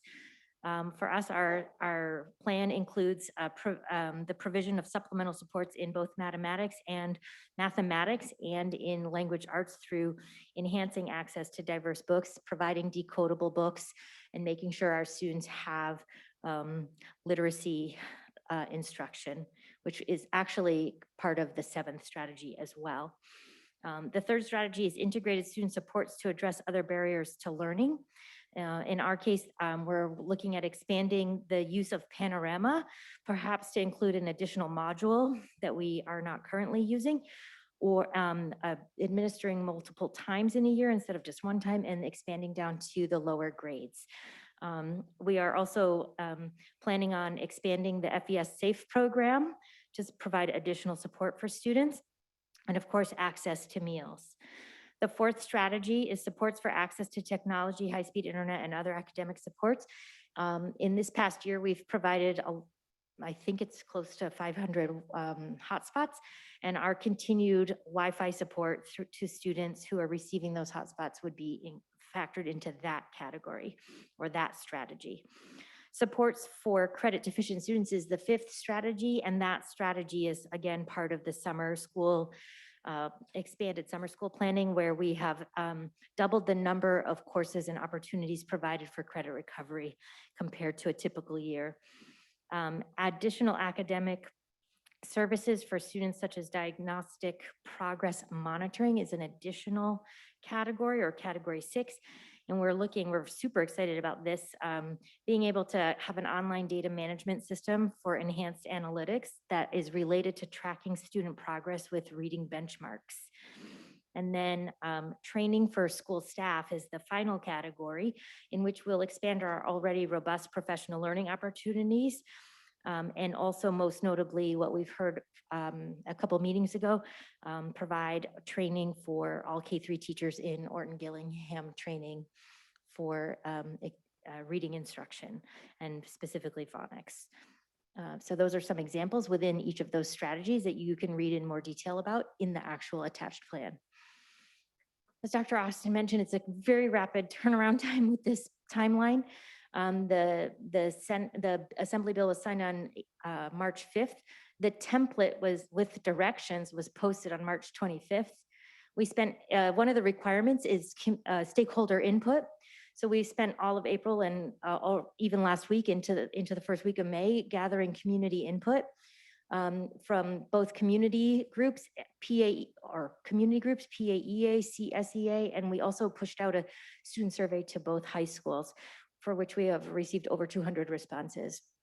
We're here tonight at this meeting with the first read, and then at the next meeting, we'll have a final version for the board to adopt, and then we will submit to the County Office of Education, which is our certified CDE location to submit the information to. And that's it. Thank you, Ms. Ofek, for the presentation and the work behind it. Colleagues, do we have comments? Yes, Dr. DiBrienza. Thank you so much to you and your whole team for putting this together at such a rapid pace and in such a detailed, just in a detailed way. You've got so many different supports here in many different aspects. Hopefully they gave you a pretty good template to start from, but you guys did some really great stuff with it. My question is, and I don't know that I feel like it has to be in this particular thing, because I just want to make sure it happens, but last year, the board passed a resolution acknowledging the systemic work we have to do to support Black students specifically in that resolution, but we've talked bigger picture. And now we have our teachers union passing their own resolution saying they want more systemic support, anti-racism. And I just wonder, I know there's very specific ways that you have to spend this money, but it seemed like there was a 15% in there that might leave room. And there also was some about teacher staff training or something. And I just wonder if really anytime we're making these plans, from our LCAP to the one-time money to whatever, if as we're thinking of the strategies that we're going to use to help support students, so many of the students that we aren't serving well fall into some of these categories. There's an overlap in a lot of them, but not all of them. And it seems an opportunity to acknowledge what we have stated in our resolution as a priority, that the systemic work has to happen too. And there's only so far we're going to get on the direct student supports if we're not also doing the systemic work. And I think that we are really starting to do the systemic work. But I think calling it out in all of our plans and all of our goals and all of our really makes a difference. It makes us think about it differently. And I know that, you talk about integrating student supports to address other barriers to learning. Certainly racism and bias are a barrier to learning. Yeah. That specifically relates to mental health and wellness. That strategy, I think what you're talking about is strategy 7, where we have. I was like, there's another place. Detail. Yes. Yeah, strategy 7 has more detail around offerings for staff and professional learning, and we call out inclusive classrooms, trauma-informed practices, emphasis on physical, so you can read that piece of it, but there's Yeah. a list there of expanded opportunities for professional learning. Yeah, and I saw that one too and appreciate it. And definitely there's some SEL stuff there and again, phonics instruction and whatnot. The culture and leadership certainly is part of it. And I just want to make sure we're being explicit and calling it out in all the trainings that we do. So I'll read to you, I agree, I hear you, and we agree, and we have written in here, equity workshops grounded in PAUSD's equity framework and focused on understanding and addressing bias, systemic racism, and equitable instructional practices. Great. I don't even see that, but I believe you that it's in there. I was looking for it. And I'm glad you have it. Yeah, I think I just want to note support for making sure that we're always including that we're not going to get there if we're not doing both, right? This is the explicit supports as well as the systemic work. And so I think just based on, and we had a lot of public callers and there's not a whole lot we can say during that time, during open forum, but I think this connects really nicely. Us being really explicit about what are the PD dollars that we're putting towards the systemic anti-racist work and where is that coming from? And that's probably coming from a really generous PD budget this year. But to have some specifics, I think would be really great, whether they're going to be coming from here or from another pot of money. And going forward, I'd like to always see us be really explicit in that systemic work in all of our plans. So thank you. This is excellent. Thank you, Ms. Ladimirak. Yeah, I want to quickly follow up and agree with Mr. Bierenz's comments and say I was really happy to see and hear the training that specifically called out bias and systemic racism, and then also equitable instructional practices and restorative practices. These are a few of the things that we talked about briefly at the first meeting of the equity committee, sort of talking about putting together our ingredients for a recipe to get us kind of to the cake that we're trying to bake. And these were definitely some of the items that we were talking about. So I was really happy to see those in here. I have a quick question. This is sort of a clarification question. I want to clarify because there is a big chunk of training in here for, it says phonics training, but I'm assuming that's the same OG, however, training that we already looked at and approved as a board last time, right? We're not doing two chunks of $700,000 training. Correct, for K it's through one three chunk, teachers. Okay, comprehensive perfect. training. The same one, okay, great, thank you. All right, anything else? Okay. Thank you, Ms. Sofek. I echo those comments of my colleagues. All right, Dr. Austin, did you have something? No. Oh, okay. So we'll move on to item D, classroom technology refresh project. Okay, thank you. I'm going to ask Mr. Moore to give a brief report. Sure, thank you. We're going to go over a couple things really quick here. We're really excited to bring this project forward. It's been a few years in the making, and it's long overdue. We started with the committee last year before COVID hit in the fall of 2019, and got equipment put in just in time for us to close. So there was a little bit of window there for for some evaluation and some positive feedback. And it's kind of been on pause for a year, so we're excited to bring it forward. I think the best way to do this is walk through a couple examples with pictures. So, next slide, Sarah. So for the secondary classroom pilot, we tried a couple things. So in every single room, where we're going with is where there's an 86-inch non-touch display. For our secondary rooms, through our pilot process, what was decided is the size of the display was more important than interactivity. So that's where we're going to standardize on a nice big display in each room. The second part is the microphone. So every classroom will have two microphones, one a teacher pendant microphone for them to wear, and then a student handheld microphone to pass around the room. Now, depending on COVID protocols in the fall, we'll see where that goes. But that's the audio piece is our big goal for the summer. So we anticipate in some way, shape, or form some masking requirements in the fall. And I think one of the things that's very important is that students can hear their teachers. So we're focusing on making sure that every room has audio for the fall. Here's another pilot classroom that we have in place. Again, you'll see the same 86-inch big display. This one has a couple more features that we're really excited about. So one, the teacher laptop can wirelessly cast to the display, which enables some mobility and doesn't require the teacher to stand at the front of the room for the entire duration of instruction. So they can move around, assist students, and well, maybe stand next to some students that need a little extra attention. There's wall inputs in the room. So for different things like document cameras and DVD players, or various things that need to be plugged in, there are inputs on the wall. And there's also a headphone audio out for accessibility to plug into some of our hearing systems for the hearing impaired, or getting back into the computer for Zoom or other applications as well. And what I'm most excited about is the wall mounted control panel. So Sarah, next slide. And I don't know, maybe this is just me, but I'm excited that we have physical buttons on the wall, that there's no losing of remotes or changing batteries, or understanding how to use the input selections on the TV software.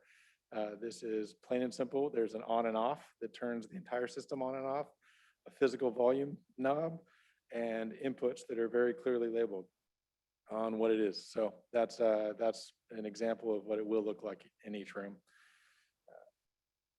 If you notice in this room, things are hidden. You can't really see it, and that's on purpose. The equipment's mounted in the ceiling, so it'll be out of the way, and hopefully stay consistent. The same for the speakers as well. The speakers are in the ceiling, and there will be 4 speakers in every classroom, so the audio level should be the same wherever you're seated in the room. The last picture we have here is of our elementary classrooms. These boards are slightly smaller at 75 inches, but they are interactive because the touch is important for our elementary classrooms. They're mounted at a lower height because, well, in order to touch it, you have to be able to reach it. So that's, will be an appropriate height for our elementary students. The document camera is another important feature of the elementary classroom, as well as the interactive piece and the continued use of smart notebook lessons for our teachers that have invested a significant amount of time in producing those lessons. So last 2 slides real quick. We have 2 parts to this. There's the base package, and the base package will be the same in every classroom. So for the elementaries, there will be the 75-inch interactive touch display, and for the secondaries, the 85-inch non-interactive display. The voice lift audio, an integrated AV switching control system, that was what was in the ceiling, and wireless casting ability for teachers and students to be able to display their work. Now, next slide.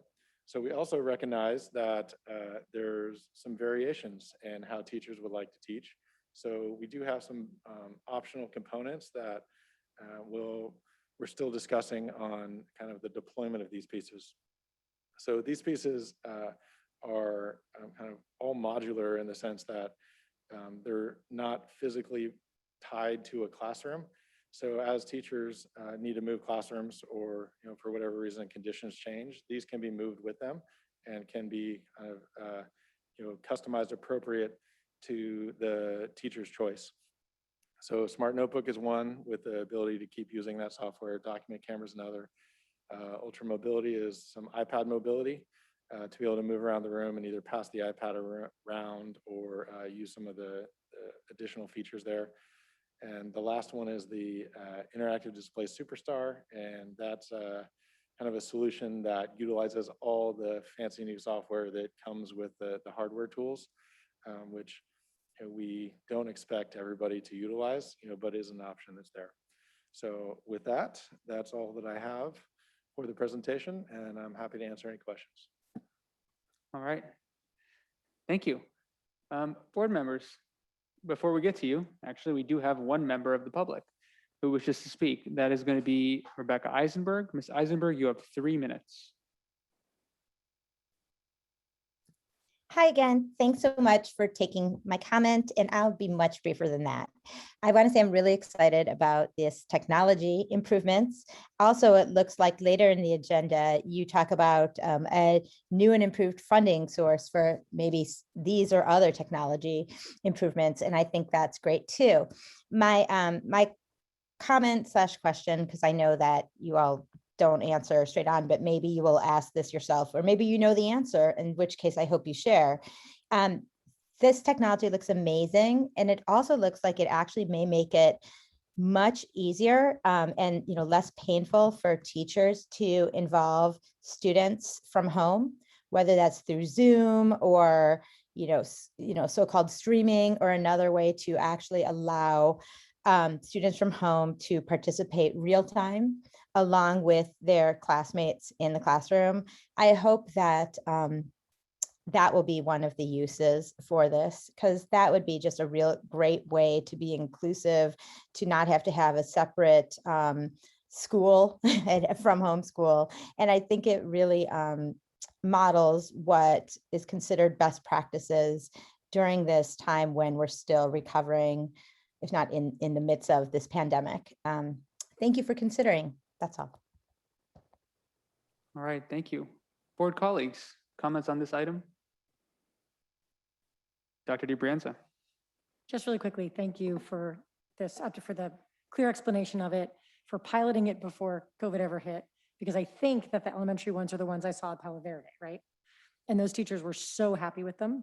I did accidentally erase something I wasn't supposed to, but I'm sure once you get to know how to use it, it's easier. It just looks very user-friendly. And when I see all this, it makes me think that our classrooms really need it, because a lot of our classrooms don't look anything like this. So thanks. I'm excited to support this. All right. Yeah, likewise. I think a big complaint I've heard from students is we're not living in 21st century classrooms. And this is great. I really do appreciate as well the piloting that you did in sort of the mindful, methodical way that you've gotten to where we are. So much appreciated. Thank you. All right, before we move on to the next item, let's take a 5-minute break, and we'll come back here at 8:08.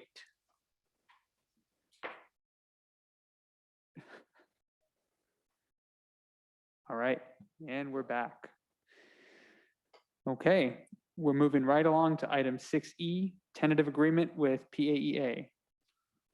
For items E, F, and G, Mr. Bahadur Singh, our Deputy Superintendent, will be leading these items. Okay, thank you, Dr. Austin, Board President Drop. First item E, I'm happy to share that we have a tentative agreement with the Palo Alto Educators Association. This is a 2-year agreement for compensation and benefits. And I'd also like to thank PAEA President Terry Baldwin and lead negotiator Mimi Park, as well as members of both bargaining teams, for the time and work on reaching a tentative agreement.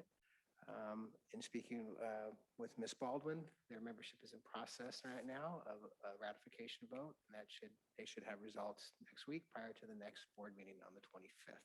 Okay. Great. Let's take public comment on this, and then we'll go to board comment. We've got one member of the public who wishes to comment, Rebecca Eisenberg. Ms. Eisenberg, you have 3 minutes. Hi, thanks again. I just want to say that I know, well, first, congratulations on reaching a tentative agreement. I think that's really exciting, positive development. I also want to say that I know that there are some board members who in the past have stated that teachers are overpaid. I want to say that teachers are not overpaid, and in fact, they're way, way underpaid. So I'm super grateful that you approved these raises. Those are modest. They don't, they barely keep up with the cost of living increase. Most of our teachers have to commute. They aren't provided childcare for free, or, like they do in most developed nations. And I know there's always news reports about, oh, teachers got this extraordinary raise. Thank you for giving them raises. I hope in the future they can get even bigger raises. And I support the teachers. So thank you for this. That's all. Thank you. Board colleagues, any comments? Dr. DiBrienza. I just want to thank PAEA for engaging with us and for our staff for doing the work during a challenging year. And I'm really grateful that we've not only settled for this year, but also next year in I think what is a really fair way.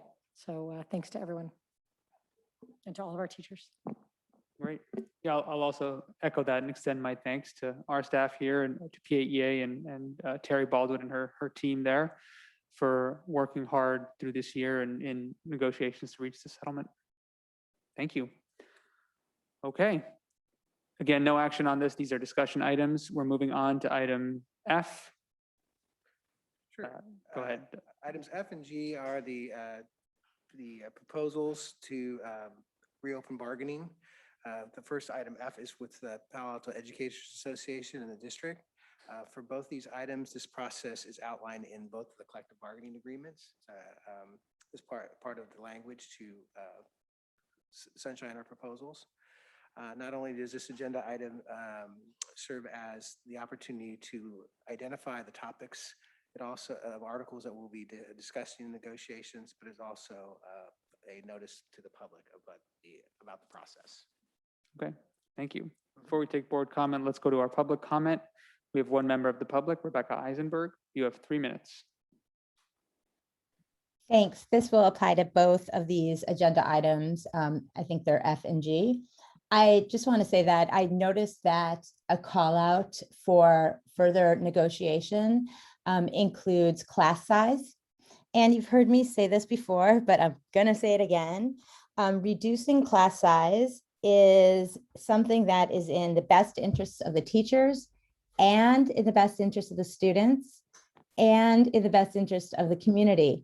It is in terms of safety. It's now smaller class sizes are ever more important because of the mental health challenges that most, I can say with certainty, kids are facing, as well as the pandemic, which is ongoing. There is such an there are just an abundance of reasons for smaller class sizes and really no reasons against it. I just want to point you to the extraordinarily mature and articulate statement made by one of the school board's student representatives, Thomas Lee, although of course, both of the representatives are just overall extraordinarily articulate and mature, and they impress the heck out of me, as I'm sure they do you too. But Mr. Lee said, it just resonated with me so much that students are the heart of the school district. And I urge you to put aside positional or financial concerns when it comes to negotiating over class size. Small class size is a win-win, benefiting teachers, benefiting students, benefiting the community.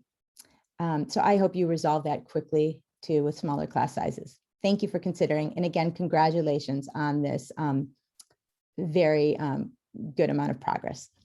That's all. Thank you. Board colleagues, do we have any comments or questions on this item? Ms. Latimirak? I noticed that one of the things we're opening is evaluations. Yes. Is that right? And I wanted to just put a plug in here for that to include student evaluations in some way. I mean, I know we sort of have them and it's sort of always a hot topic and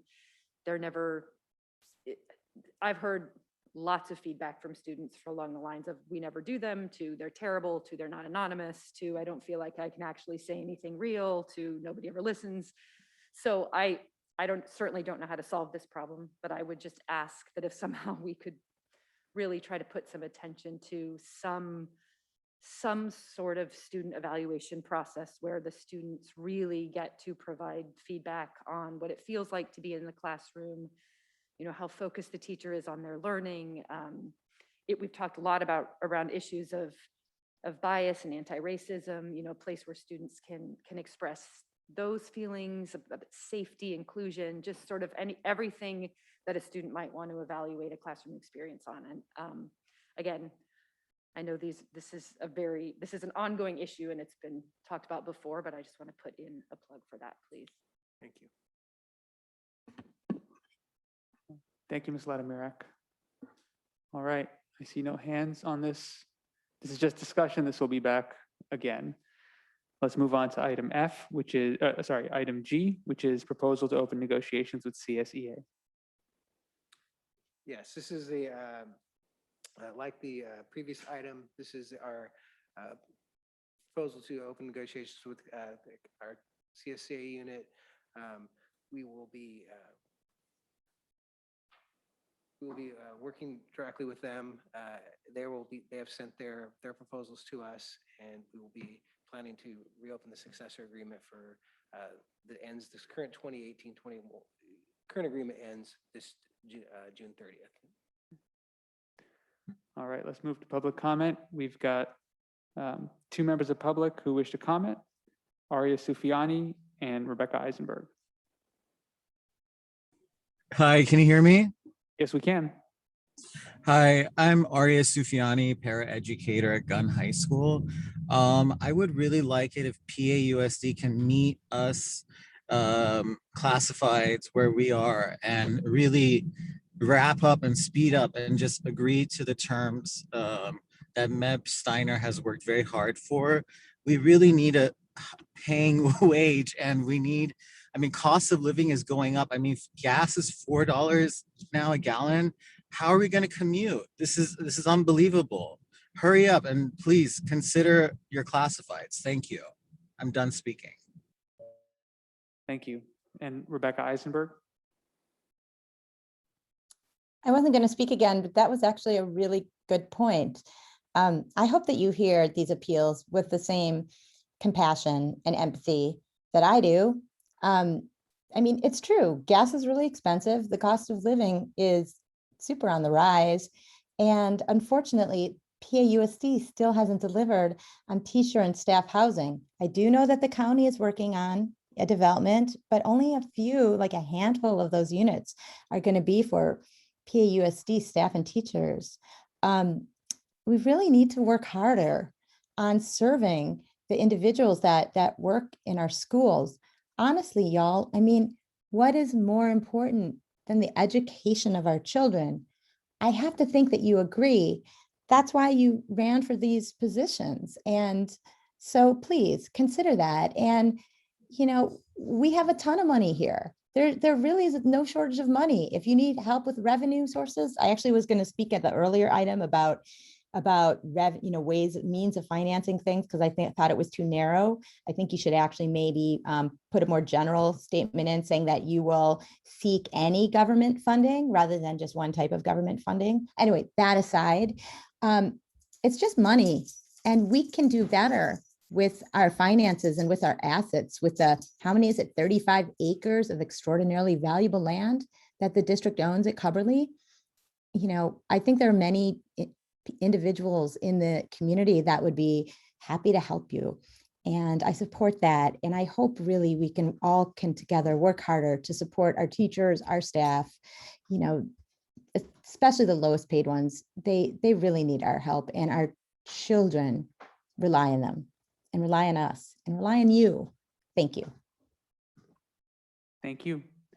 Board colleagues or staff? No. Okay. Board colleagues, comments? None. All right. Then let's go ahead and move on to our next agenda item. We're moving on to 7 staff reports. 7A is one-time funds update. Yeah, before I turn this over to Ms. Chow, and what we're trying to do here, it's confusing, all the places that money is coming into us in different rules around it and different buckets. And to maintain our list of things that met the priorities of the board, we had to move some things around. So that's what we're trying to illustrate here, is just where we moved them around to make sure that those items were funded, that were prioritized earlier. So Ms. Chow. Thank you, Dr. Austin. This item is an update on the district's COVID one-time funds. Staff discussed the funding allocation, and the board was presented with a proposal on the use of these funds at the budget study session back in March. And for reference, these one-time funds consist of the federal ESSER 3 monies, the state AB 86 in-person instruction grant, And as Ms. Ofek gave us some great information on the AB 86 Expanded Learning Opportunities Grant. These one-time funds total approximately $13 million. And along with the one-time funds in our ending fund balance from second interim of 15 million, it totals about 28 million in one-time funds. Staff presented proposals for program supports and expenditures that were nearing about 26 million, and that's where we were back in March. Since March, we've added 2 notable expenditure additions to this list, which means we had to reallocate some of the proposals that were presented back in March.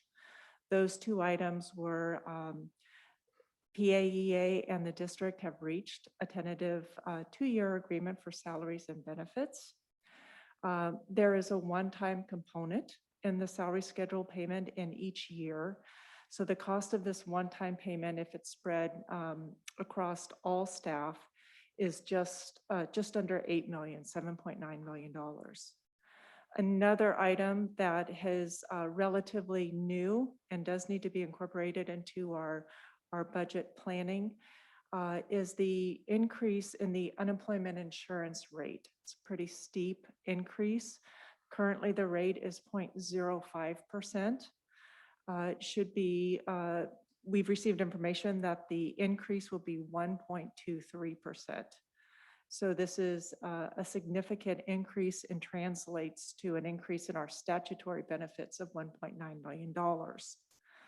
So when we add these 2 items together, totals nearly $10 million in one-time funds. So it is appropriate to use our one-time funds for these one-time expenditures. But as a result, and this is important to note, some of the originally identified items in our proposal needed to be reallocated to other funding sources. One of the items that we were able to reallocate were the technology-related items that Mr. Moore had just presented to us earlier this evening. That's about $8.5 million, and that went to the bond fund. It was originally planned to be expended from bond funds, and we moved it back there. Another item on that list that was reallocated was the professional learning funds. We had 1.5 million for professional learning, and we were able to keep $500,000 related to one-time, to be supported through the one-time funds. And as we go through some of these reallocation processes, with everybody's help and collaboration, sometimes these challenges present new opportunities.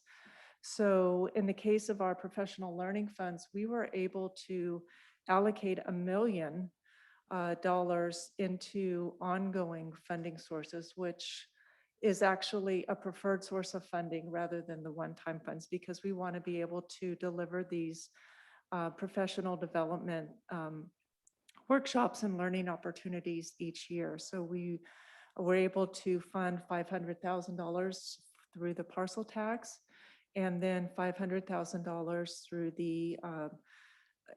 through the increase in our property tax that we recently received information from the assessor's office, actually just last Friday. So both of those are positive and allow us to incorporate these 2 new expenditures into our one-time funds, and with a little bit of reallocating on some other items. So that's it for the update. Happy to answer any questions. Thank you, Ms. Chow. Colleagues, questions, comments? Mr. Dauber. Ms. Chow, I think I read earlier today that increase in the unemployment insurance rate might not actually happen, or at least to that extent, because of the state budget surplus. Do you know about that? And if so, do you have any more context? So one of the things that we will hear more information is during the May revise. So that's coming out very soon. And yes, with the revenue, the enhanced revenue coming into the state, there's talk about maybe doing a mid-year increase rather than a full increase. And so that would definitely impact that as well. So we're actually hoping for some very good news coming out of the May revise, and this should be one of those items. Great, thank you. Great. I do see we did have one speaker card. Rebecca Eisenberg, you have 3 minutes. Thank you. I have questions. So we're talking about the one-time funds, and I assume you're referring to the $30 million or so that you presented a chart about a couple months ago.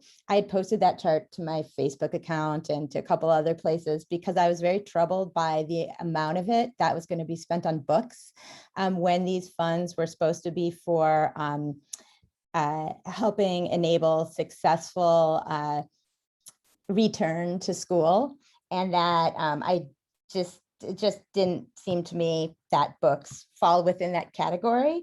Well, in this case, paying taxes, I hope you've spoken with a tax accountant or a compliance attorney, because as far as I'm aware, I wasn't aware that one-time funds could go towards the payment of taxes.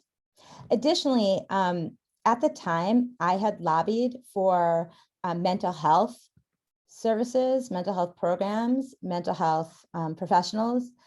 Those of you, well, I guess one of you who actually did get back to me said that that wasn't appropriate use of one-time funds because of ongoing expenses of programs and professionals, in which case I'm a little confused that you want to use these one-time funds to actually pay for extraordinarily reasonable, less than cost of living increases in compensation for our teachers. I don't know if that is an appropriate use of one-time funds, especially if the far more on point and relevant to the goal mental health services is arguably inappropriate. So now this is my way of saying that I hope you'll revisit mental health services, mental health programs, mental health professionals. It's extraordinarily important for our kids. I don't know if you're following, but the city actually decided for its split grade rail solution that they weren't going to split the grades at all. So we don't have any protection against suicides in front of trains. Please help prevent this from happening in the future. And please don't spend this on books. Please. Thank you very much for considering. Oh, and finally, can you please provide a brand new chart, kind of like the one that was provided before, so that we all can now see how you specifically intend to allocate these funds? Thank you so much. Thank you. Board colleagues, continuing just to see if there are any questions. All right. Okay, we're moving on to item 8, information items. There's just one item, which is the board calendar. And no board members said they wanted to speak of it ahead of time. They can say now, got thumbs up. All right. We're on to board operations. We have one public comment on board operations. So let's take that public comment first. That is Joe Herkin. Mr. Herkin, you have 3 minutes.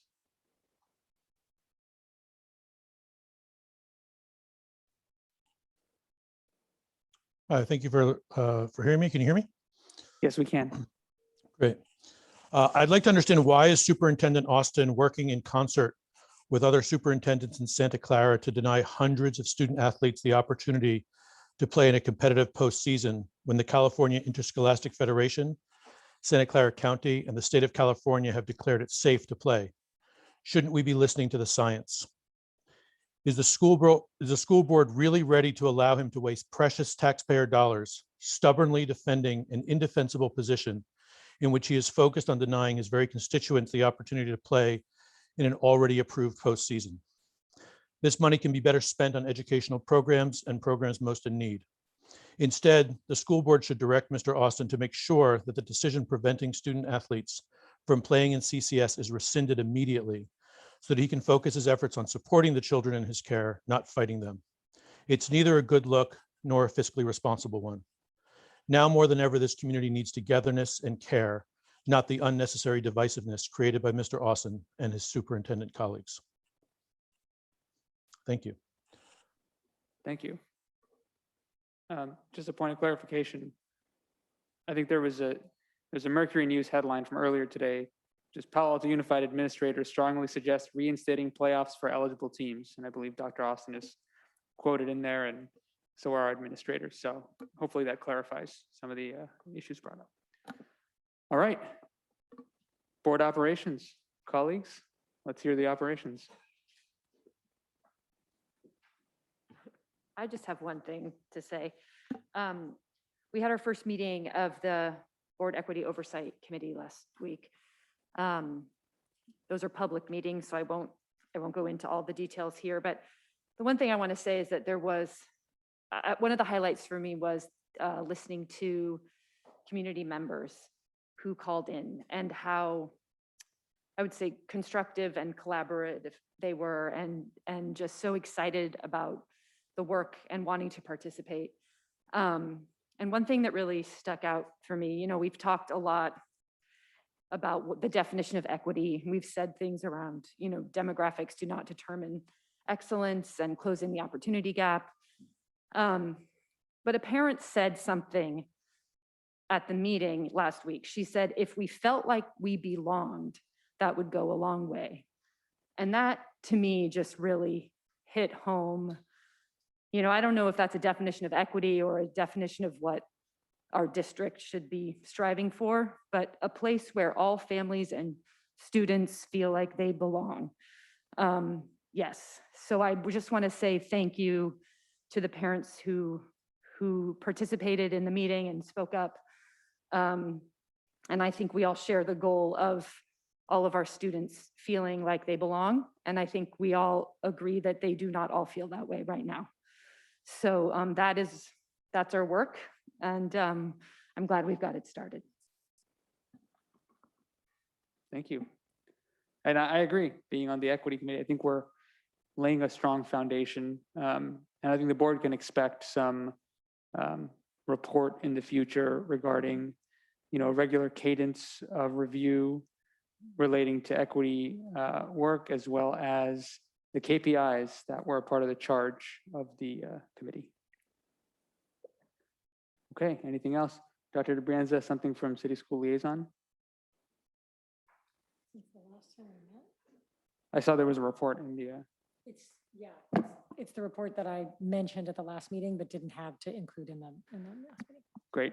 And then I'll just give one report, which is the Cumberly Ad Hoc Committee, which is composed of Mr. Collins and I, are meeting with our city counterparts. And at some point in the future, we can expect information or requests to come back to the board for either input or decision. It's not clear yet, which is why I'm being vague, but something will happen.